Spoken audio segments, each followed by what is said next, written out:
ملي امنیت شورا وایي طالبانو سولې ته هیڅ ښه نیت نه دی ښودلی. د دغه شورا په خبره طالبانو ژمنه کړې وه چې تاوتریخوالی به کموي او سولې ته به کار کوي. خو د دغه شورا په ټکو چې طالبانو د خپلو ژمنو په خلاف جګړې ته زور ورکړی دی. د ملي امنیت شورا وایي د طالبانو د تېرې اونۍ په تاوتریخوالي کې د نږدې 150 ملکیانو په ګډون ګڼو افغان امنیتي سرتیرو ته هم مرګ ژوبله اوښتې ده.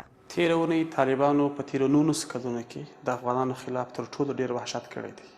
توقع دا وه چې طالبان د سولې لپاره کار وکړي او د افغانانو خلاف تاوتریخوالی راکم کړي. برعکس دوی تاوتریخوالی ډېر کړی دی.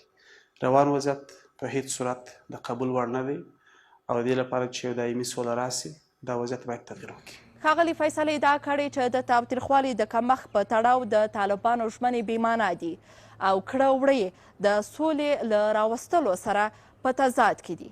طالبانو د ملي امنیت شورا دا څرګندونې رد کړي. دا خبرې په داسې وخت کې کیږي چې د تخار ځایي چارواکي وایي طالبانو تېره شپه د دغه ولایت په بهارک ولسوالۍ کې د پاڅون کوونکو پر یوې پوستې برید کړی. په دې برید کې 15 پاڅون کوونکي وژل سوي او 3 تنه نور ټپیان دي.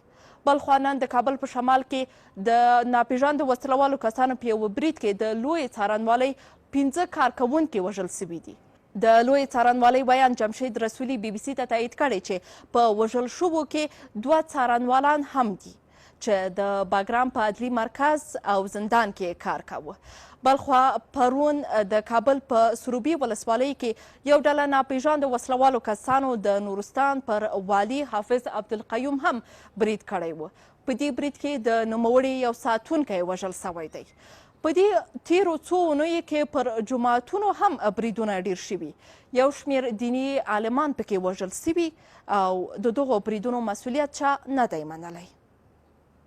شازیه حیا بي بي سي کابل.